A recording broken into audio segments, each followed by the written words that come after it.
Dans le département du Morbihan, la petite ville de Malétroit accueille la 9e édition des Journées de la chasse et de la pêche en Bretagne.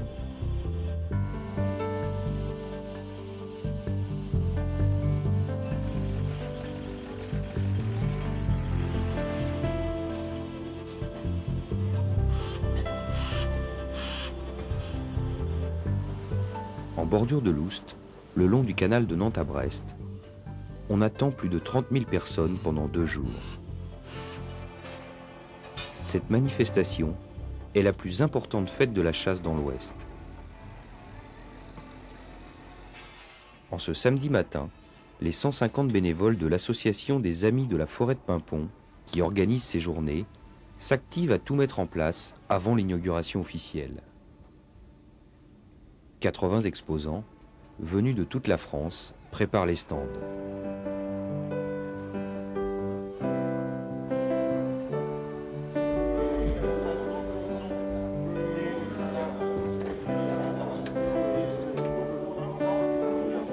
Maintenant, on est de l'assistance.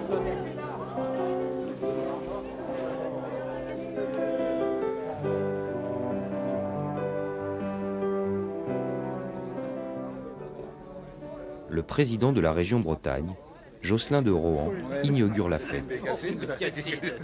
Et la pluie s'invite aussi.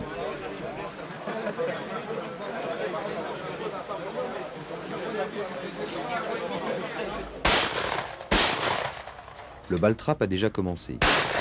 Pendant 2 jours, des dizaines de concurrents vont s'affronter.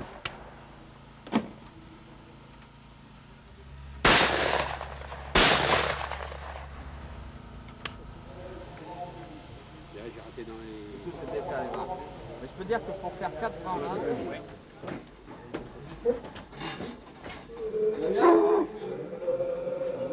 Pendant que le premier équipage de grande vénerie arrive, la démonstration de mouches commence et la première compétition du week-end aussi.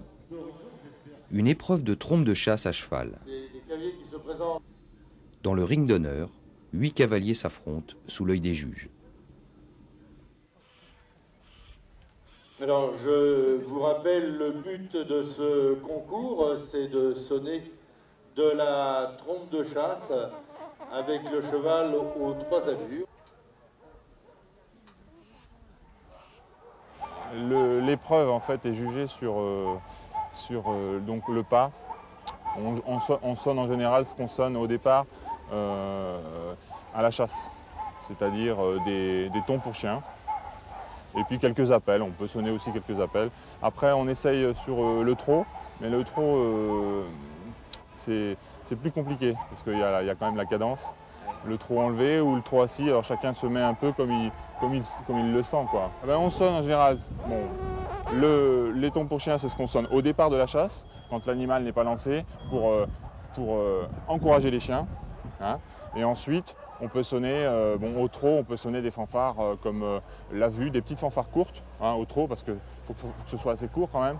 Et donc, il faut sonner quelques fanfares assez courtes, comme la vue, le sanglier, enfin toutes sortes de choses, toutes sortes de comment dirais-je, de fanfares de circonstances, dites de circonstances. Quand on sonne, on se met un petit peu dans l'ambiance de la chasse, et donc on a l'habitude de sonner à la chasse, on le fait naturellement. Bon là c'est différent, il y a du public, c'est pas la même chose, quoi, mais on est dans la condition, on se met, en fait, dans notre tête, on se met un petit peu dans la condition chasse, quoi. En général, on juge les deux, donc la position du cavalier, hein, aux 3 allures, hein, et ensuite, forcément, on juge la trompe. Donc il faut quand même savoir, c'est la difficulté, c'est que faut être à l'aise, il faut être un bon cavalier et un bon sonneur, hein. Donc c'est un sonneur complet, quoi.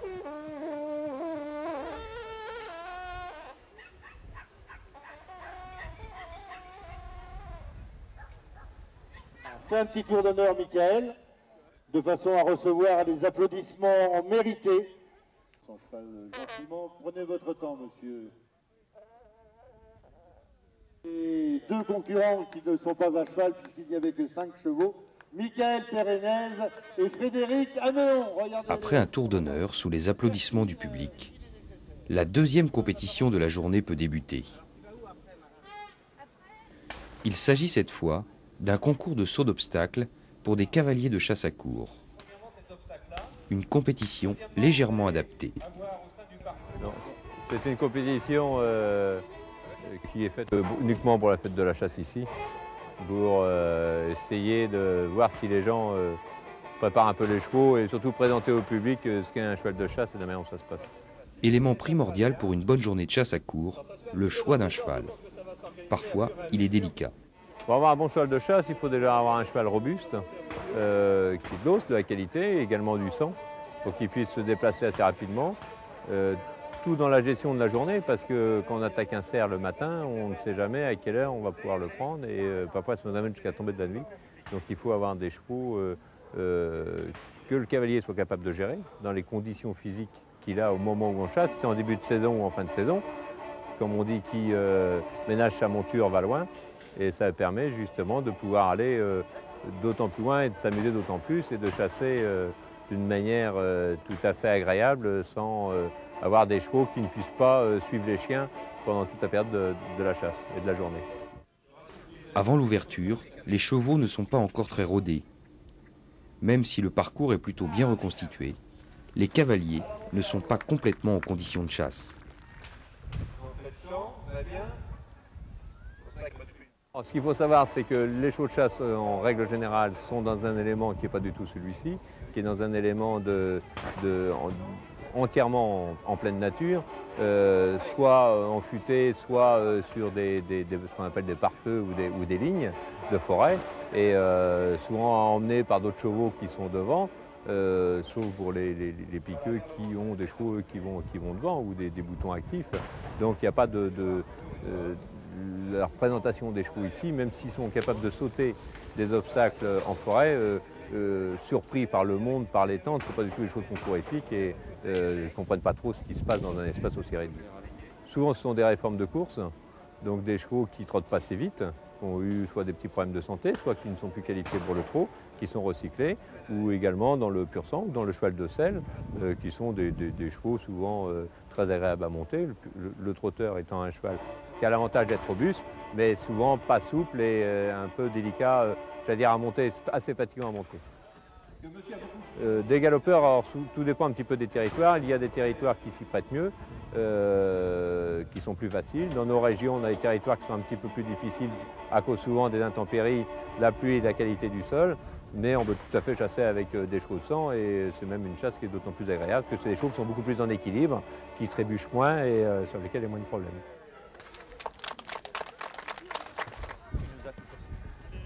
Difficile donc pour les 15 concurrents de passer la rivière. Certains, heureusement, s'adaptent.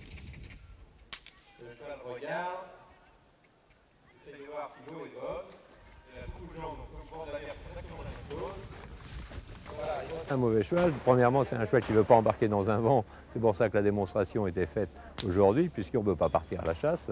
Deuxièmement, un cheval qui a peur un petit peu de tout, puisque le problème, c'est que quand vous arrivez sur un endroit, s'il a peur de voir quelque chose au loin, il va faire demi-tour et il ne va absolument pas s'intéresser à la chasse. Et des chevaux qui n'ont pas de sang et qui n'ont pas le pied sûr et qui trébuchent à longueur de temps et qui n'ont pas beaucoup d'intérêt pour ce genre de catégorie. Ce qu'il faut faire, c'est quand on a des jeunes chevaux, il faut être très prudent avec les chiens, parce que les chiens, c'est notre raison d'être, c'est-à-dire c'est grâce à eux si on peut prendre un animal. Les chevaux ont également beaucoup d'importance, mais le respect des chiens est très important. Donc à ceux qui ont des chevaux pour aller à la chasse, il serait préférable également qu'ils aient des chiens un petit peu chez eux pour habituer les chevaux aux chiens. Allez. Voilà, le champ, vous êtes entre les champs comme vous voulez. Voilà. Donc voilà, la terre d'abord, après la haie. Voilà, c'est des chevaux qui passent partout, comme je vous le disais. Les juges apprécient d'autant mieux le travail des chevaux et de leurs cavaliers qu'ils sont eux-mêmes membres de rallye. Donc, deux premiers. Comme dans un concours de saut d'obstacles classique, le temps départage les ex-aequo qui ont fait le moins de fautes.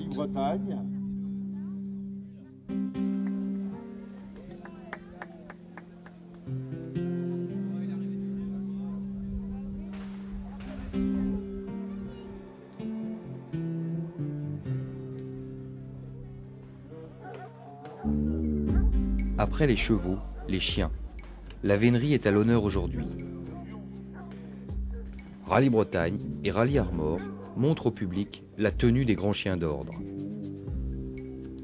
Le Rallye Bretagne présente quelques-uns de ses 80 grands anglo-français tricolores. Le chenil du Rallye Bretagne est basé aux Forges de Pimpon. Fondé en 1924 par le comte de Saint-Germain, le rallye est aujourd'hui dirigé par le maître d'équipage Georges de Jacquelin. Et le piqueux est Frédéric Graland, dit Lafeuille.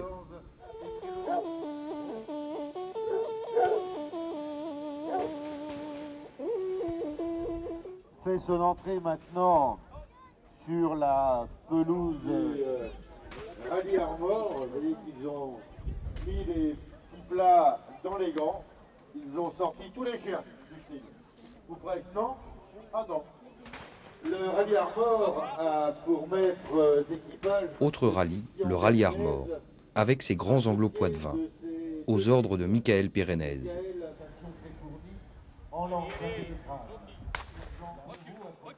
Le Rallye Armor chasse le cerf sur des territoires très difficiles. Ces chiens sont particulièrement résistants, car souvent, les chasses du Rallye Armor durent 7 voire 8 heures.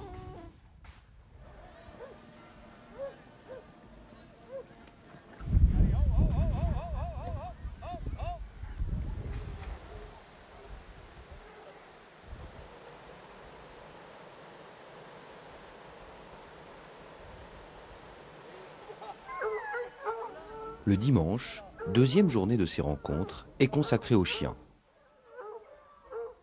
80 meutes de tout le Grand Ouest sont présentes.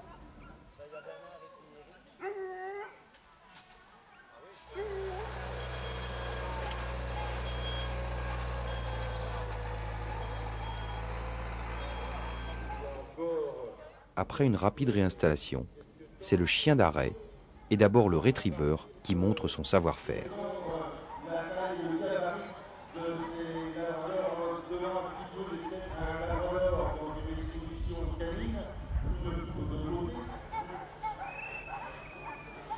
Donc là, je leur ai demandé aux chiens de rester sages, sages en toutes circonstances, et de ne partir surtout qu'à l'ordre.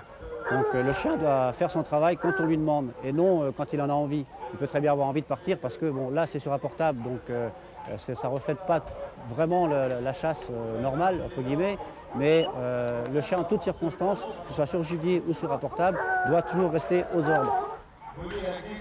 C'est un chien donc, qui doit essentiellement rapporter, pister bien sûr, si un gibier est blessé, que ce soit sur terre ou que ce soit sur l'eau, c'est un chien qui est capable de prendre la piste d'un canard qui a été dézélé, de faire 100 mètres, 200 mètres, 300 mètres sur l'eau, avant de le retrouver si c'est caché sous une berge.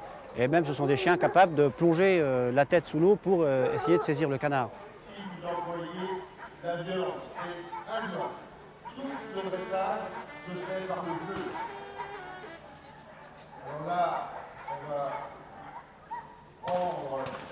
Pour les autres races de chiens, quand on parle d'éducation, on parle de dressage. Mais pour le labrador, c'est légèrement différent. La grande faculté des labradors et autres retrievers, parce que ce ne sont pas les seuls, ce sont des chiens qui aiment énormément faire plaisir à leur maître. Donc on ne peut pas parler de dressage chez ces chiens-là, c'est surtout une éducation.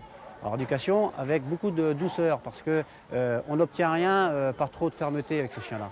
Donc c'est un chien, c'est pour ça qu'on retrouve ces chiens-là également, comme guide d'aveugle, comme chiens qui sont utilisés pour les douanes par exemple, parce qu'en fait ce chien-là, de l'instant qu'il fait plaisir à son maître, eh bien, il est content.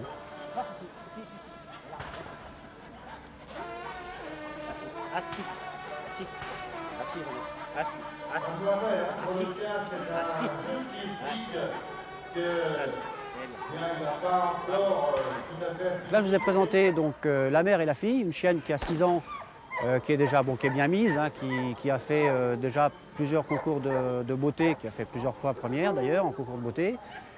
Qui a suivi un cheminement ensuite de travail, les différentes étapes, parce qu'on ne met pas un chien en field, donc en concours de chasse, on ne met pas ces chiens-là tout de suite comme ça, il faut passer des étapes et c'est bien normal parce que sinon ce serait la cacophonie complète dans les épreuves. Et donc on a réussi à partir d'une race qui n'était plutôt style beauté parce que beaucoup de gens pensent que le Labrador ce n'est qu'un chien de compagnie mais c'est également un chien de chasse.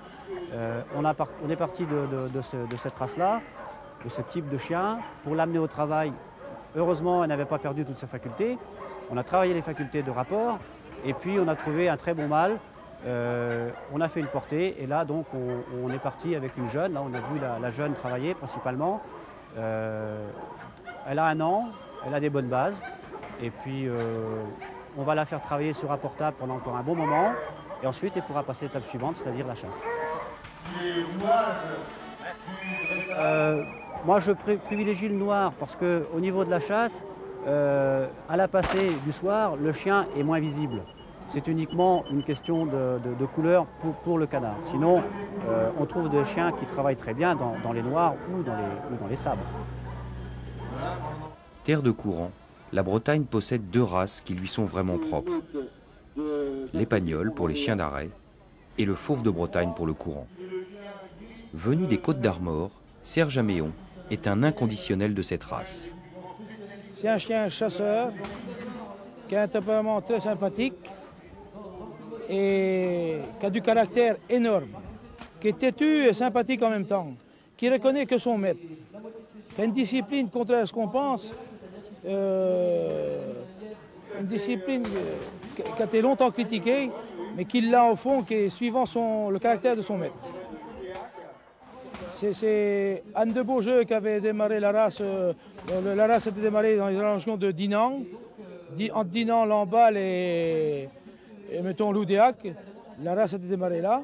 Et souvent, je pense au Rallye Bretagne, que d'ailleurs, quand il a démarré, ont eu des fauves de Bretagne pour chasser. C'est un chien qui a X années. Par contre, la taille n'est pas du tout la taille qu'il y a maintenant. C'est des chiens qui faisaient au moins 60, des fois plus 70. Et qui avait un peu de noir, qui avait la queue en faucille, qui n'avait pas beaucoup de gorge, ça c'est sûr, il faut le reconnaître qu'il n'avait pas beaucoup de gorge, mais qui pouvait chasser jusqu'à très longtemps. On ne veut pas dire vis-à-vis de d'autres races, mais qui chassait très longtemps. Quand il chassait le loup à court, il chassait très longtemps. Des fois, il arrêtait la chasse pour reprendre le lendemain. Bien, je ajouterais, si tu le permets, Sylvain, que c'est un chien à la voix. Si Serge chasse le chevreuil, c'est bien au sanglier que le fauve de Bretagne donne sa pleine mesure. Sa ténacité et son courage en font un super chien au cochon. Pas trop bavard mais sûr, ce chien est actuellement en plein renouveau.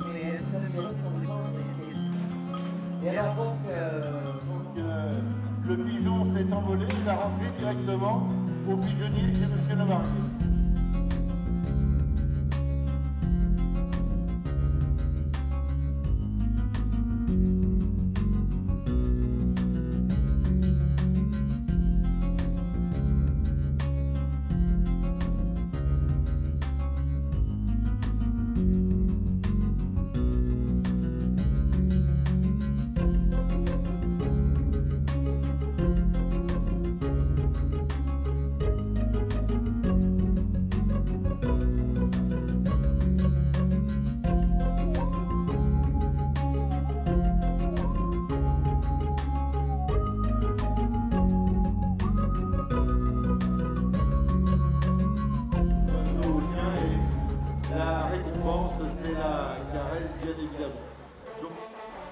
Une réunion de tous les sonneurs offre un spectacle musical somptueux.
Les bords de l'Oust prennent parfois des allures de petits villages gaulois, et l'on rencontre un forgeron aux allures marquées.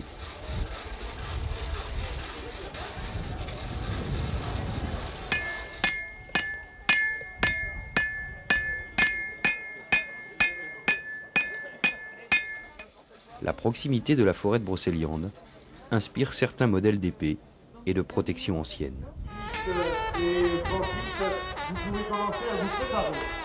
La fête bat son plein et le public est conquis.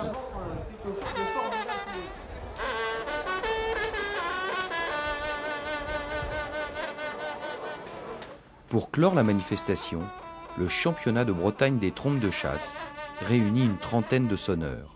Merci et bravo à l'ensemble de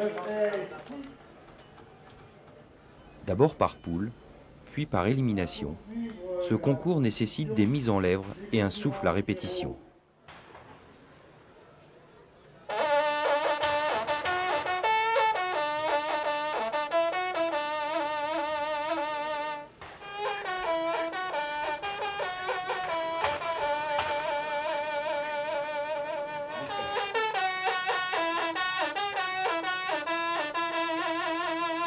La finale, homme contre femme, montre que la chasse se féminise.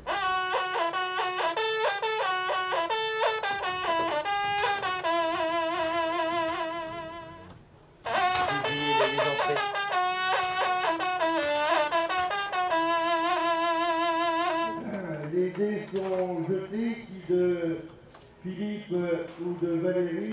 Philippe Baudet.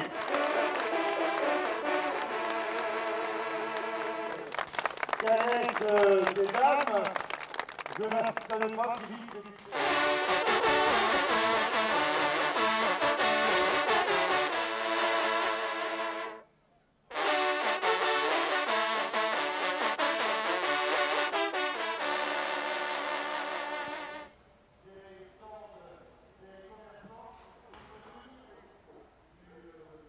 La vénerie est une chasse en plein développement.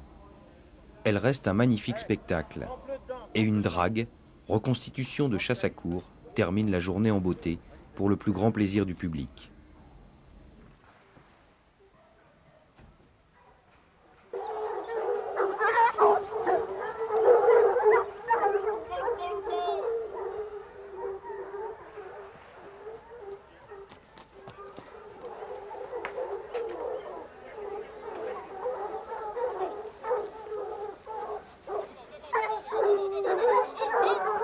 Armor, Bretagne, Val-d'Ao et Davogour, 4 rallyes terminent ces journées chasse et pêche.